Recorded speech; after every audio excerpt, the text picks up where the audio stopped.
Hello and welcome. You're watching the weekend edition of Left, Right and Center. I'm Osama Shab. On Easter Sunday, Russian President Vladimir Putin, he declared a 6-hour humanitarian ceasefire. But the gesture, it was met with skepticism as fresh shelling and drone attacks, it continued on Ukraine's front lines.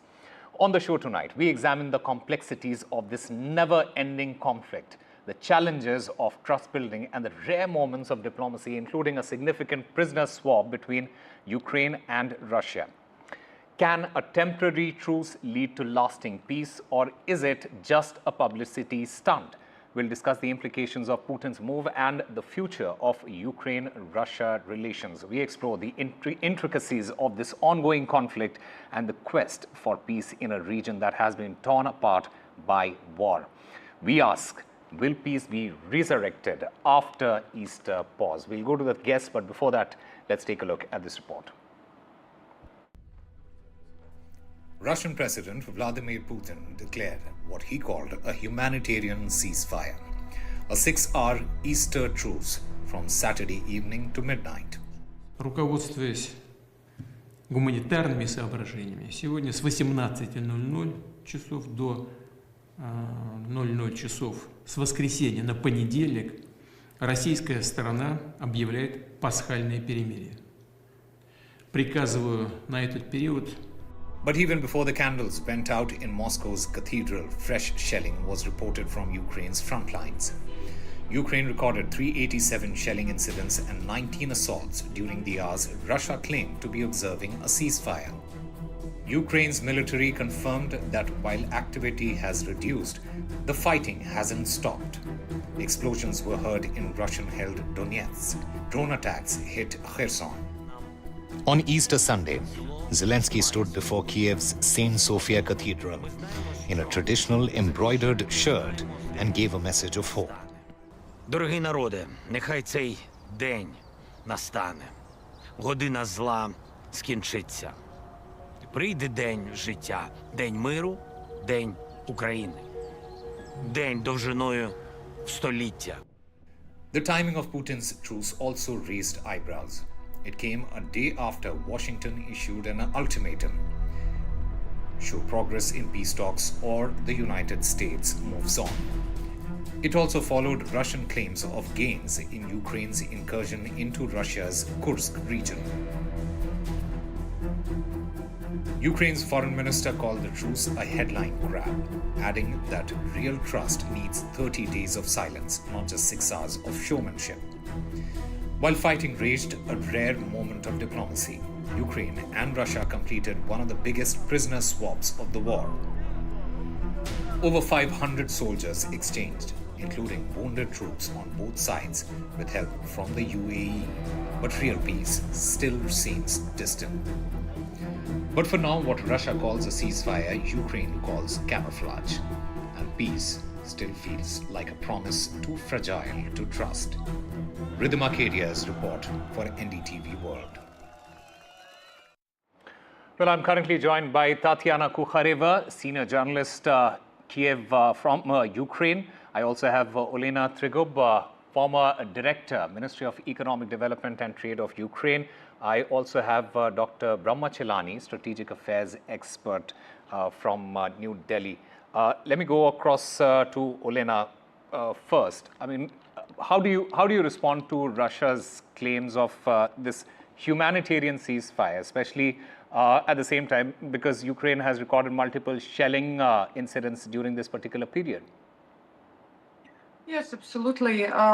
Well, this is no ceasefire, just a sham. It's just Putin laughing at everybody, including everybody, Americans, Ukrainians, Indians, whoever is watching him. There is no ceasefire. It's his idea is that we seize and they fire. And there are clashes going all over front line. And moreover, there are now reports from Ukrainian military that Russians are preparing for offensive. They are preparing some tracks to move the heavy equipment to occupy more of Ukraine. So, no, there is unfortunately no ceasefire. Okay, let me go across to Tatiana Kukhareva, senior journalist from Russia. Sorry, I introduced you as a journalist from Ukraine. Do respond to what Olena is saying here. How do you see this?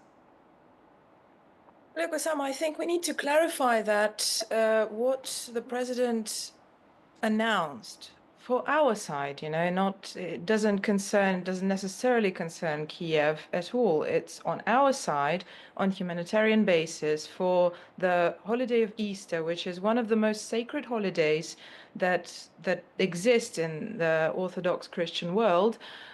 He ordered to stop the firing. It doesn't necessarily mean that it changes anything in terms of what's been going on the ground. For instance, the actual agreed proposition and agreed ceasefire on energy. Gosh, it's a Sunday. It's a long day. On energy objects, which is a more important issue at stake. That we've been recording numerous cases of this specific agreement being broken by the Ukrainian side, and that, I believe, is a much more important issue to even look at. But what is the purpose of, Tatiana, what is the purpose of declaring a short-term ceasefire in the first place? Because if Russia is really serious about this, about peace between the two countries, why not a 30-day period? Why not an extended, period of ceasefire? Why just this short-term ceasefire deal? Well, look, this is an Easter holiday. Easter is, again, it's a religious holiday that is incredibly important for Orthodox Christians. And even though the Ukrainian Orthodox Church decided at one point to secede from the Russian one, it doesn't change the fact that the president respects the people who believe, who are Orthodox Christians.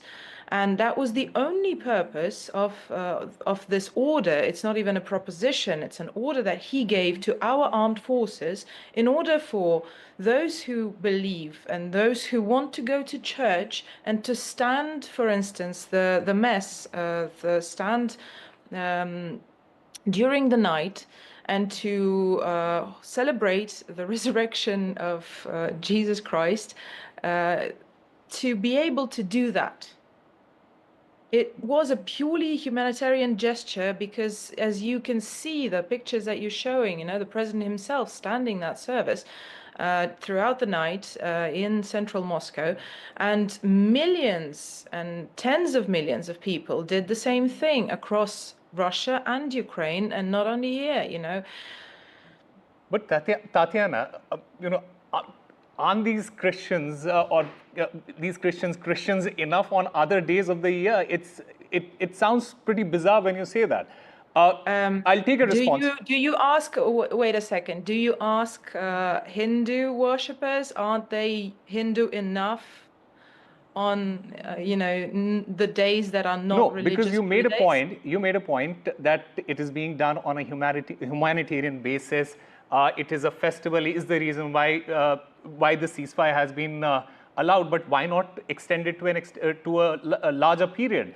Let me get a response from Olena on this. Olena, do you believe that this is a genuine attempt at peace, or is it merely a publicity stunt? Of course, there is no peace, like I said before. Actually, already we had Kherson shelled, their residential building. And I'm sorry, but you're showing wrong pictures. Don't show pictures of Putin pretending to be Christian in church. Show pictures where Russia bombed Ukrainian churches, where Russia killed 70 priests. Show those pictures and ask viewers, do they believe Russian leadership are Christians if they kill other Christians? They killed evangelicals on a Palm Sunday. Last Sunday, which is also holiday, they fired 2 ballistic missiles on the city center with the church, where people were in church. They were buried. There was a family buried, mother, son, father. They all went to church together. Now they are buried in one grave this week. So what it has to do with Easter, what it has to do with religion, I don't understand. These are just people who want to destroy another nation, and all these ceremonial, symbolic gestures, these are all for show. Okay. Dr. Brahmachelani, please come in. Do you believe that a short-term ceasefire, it has any sort of potential to lead to lasting peace between the two nations? How do you see this? You have to look at the broader context. There are ongoing efforts by the Trump administration to end the war. The war in Ukraine has the US fully involved. Short of putting its own soldiers in harm's way, the Americans have been deeply involved in the Ukraine war. Now, under Trump, the US is seeking to end the war. This is the best period thus far, since the war began, to end this war. And if we do not get an agreement to end the war, then the next opportunity may not come for months, maybe even for years. And any kind of temporary ceasefire or even a unilateral effort to cease hostilities, even if it's for 30 hours or for 30 days or whatever, that would be an effort toward reaching a deal to end the war. So any effort toward temporary cessation of hostilities should be encouraged. And I think that one has to also keep in mind that the Ukrainian position, military position, is quite, has weakened further. It has weakened further with the Russians advancing along the front line. We have seen how the rapid retreat of Ukraine's forces from Kursk has underscored the fact that Ukraine is now, has retreated to a defense posture. Therefore, it's in Ukraine's own interest to see an end to the war. And I think it's also in Russia's interest to see an end to the war because, after all, the territorial control of the areas on the ground is not going to substantially change. The reality is that Russia today talks about the 5 regions of Ukraine that it claims. And these 5 regions are at the center of the the US-Russia talks to end the war. Now, these 5 regions, 2 of them are wholly under Russian occupation, Crimea and Luhansk. The other 3 areas are largely controlled by Russia. More than 2/3 of these other 3 areas under Russian control.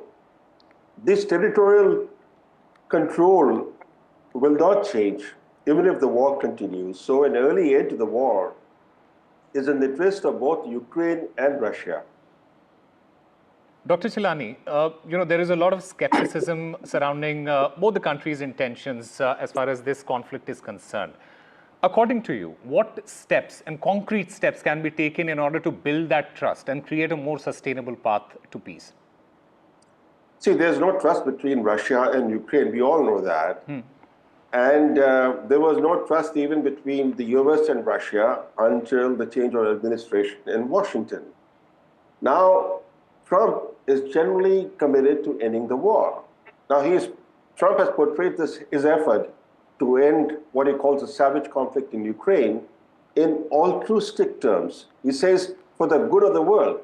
Actually, he is doing it for the good of America, because America has failed to realize its objectives in the war.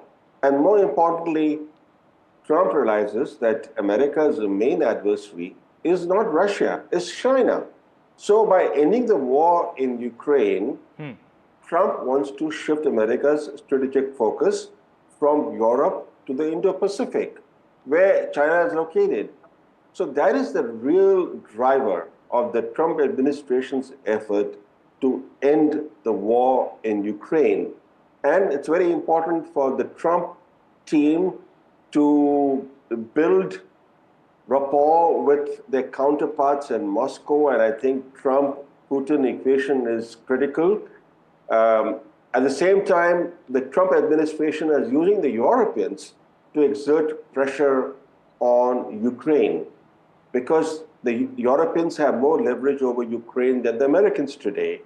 And we saw last week there was a meeting between the Trump team and European leaders in Paris. And this week they're meeting in London again to discuss ways to end the war. Essentially, those meetings are to use the Europeans to exert pressure on Ukraine while Trump seeks to pressure Putin. So these efforts are ongoing, and I think in the coming weeks, we should be able to see some progress. And I think by the summer, or at least by the autumn, we might see this war coming to an end. And it'll be good news, not just for Ukraine, which has been largely devastated by this war, but it'll be good for the entire world. Think of the developing world, the global south. You know, the war in Ukraine has carried major implications for the global south in terms of higher fuel prices, higher food prices, etc. So the global fallout from the war has, the impact of that has been borne by the global south to a large extent. So an end to the war will be good news for everyone. All right, let me talk a little more about the United States here. Olena, do you believe that this 6-hour truce was to appease the United States? Because this timing doesn't really add up for me. Well, no, of course.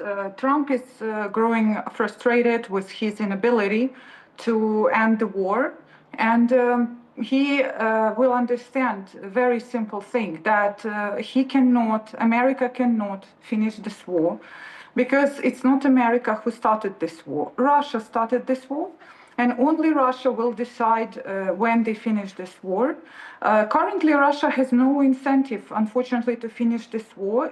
This war started largely for inner reasons inside Russia.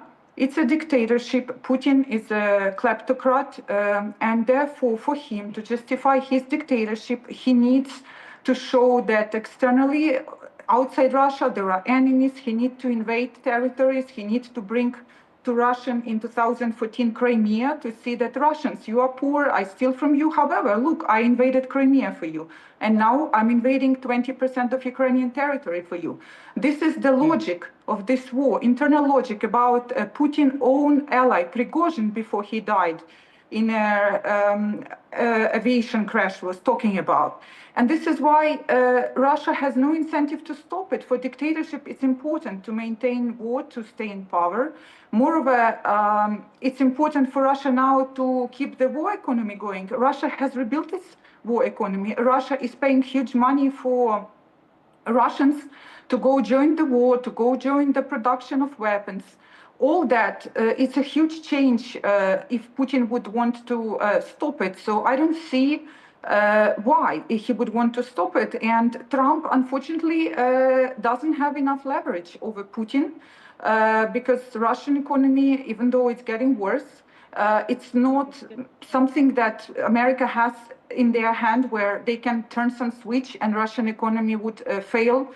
It will take some time for them to strengthen sanctions, to give more weapons to Ukraine. But otherwise, I just don't see any incentive for Russia to stop right now. And America probably sees this already too. Okay, Tatiana, do respond to what Olena has said. And I want to ask you the same question. Was this 6-hour truce time to appease the United States? Sorry? I'm saying do respond to Olena and at the same time. Which part? Yeah. To which part of what Olena has said? She said a lot of things. I like to hear the change in the rhetoric. Now it's about dictatorship yet again. We've come a full circle. We've now gone back to the rhetoric of 2022. Thank you, Olena. I was starting to forget what the Ukrainians were talking about then. Let's start from the very beginning. 2013, Europe proposed to Kiev an association agreement that the then sitting democratically elected president did not sign. Then people went to Maidan, started violence, torched police on site, and the said president actually didn't give an order to respond, which is why he is now out of power. He was overthrown by an armed coup. And that's how you got the power that is now in Kiev in place. Then the part of the country, the Russian-speaking 35% part of the country that had elected said president, decided to separate itself from your current leadership, their predecessors. That's how the war started. Again, saying that Vladimir Putin is a dictator, saying all of that nonsense that you still stick to, this rule book that I don't know if they print it out or if it's already ingrained, in the brain, and you think that the world actually listens to this. I mean, I grew up in Crimea, Olena. I don't know a single person that I grew up with that knew a word in Ukrainian. They never spoke it. They never actually wanted to speak it. And when they were forced to do so, and I was about 16-ish, everybody hated it so much. And they felt betrayed because when the country, the Soviet Union, was falling apart, they were given to the new country that never existed before that, called Ukraine. It's just a bunch of false facts, Tatiana. These are false facts. This is lies. Like, people can go online and. Are you saying I did grow up in Crimea? Is that a lie? Nobody's questioning that. What I want to understand, and I want to understand this from Dr. Brahmachalani. Sir, what framework could ensure a lasting ceasefire, and what role should neutral mediators like the UAE play in this conflict? Because this is something that this conversation, I don't think this is going to end anytime soon, sir. Well, unfortunately, there are no honest brokers. There is divergence in the US and European perspectives on the Ukraine war. That divergence is rooted in part on the fact that for America, China is the main threat, while for much of Europe, Russia, not distant China, is the primary threat. So that's one factor that's influencing European thinking. Now, if this war drags on, let's say Trump's efforts to end the war go nowhere, they fail. As Olena is mentioning that Trump is frustrated and that his efforts are going nowhere. Now let's think of that scenario. If that were to really happen, that his Trump's efforts were to fail, it actually would make things far worse for Ukraine. It'll make things far worse for Ukraine because the US will stop arming and aiding Ukraine. It will lead to further erosion in Ukraine's territorial control. It'll make things far worse for Ukraine. So I think the important point to bear in mind is that today Dr. Brahmachalani, I'm really sorry I have to cut you off at this moment. We're running short of time. How significant is this ceasefire, and can it pave the way for broader humanitarian agreements? We'll only have to wait and watch. Thank you everyone for being a part of this program.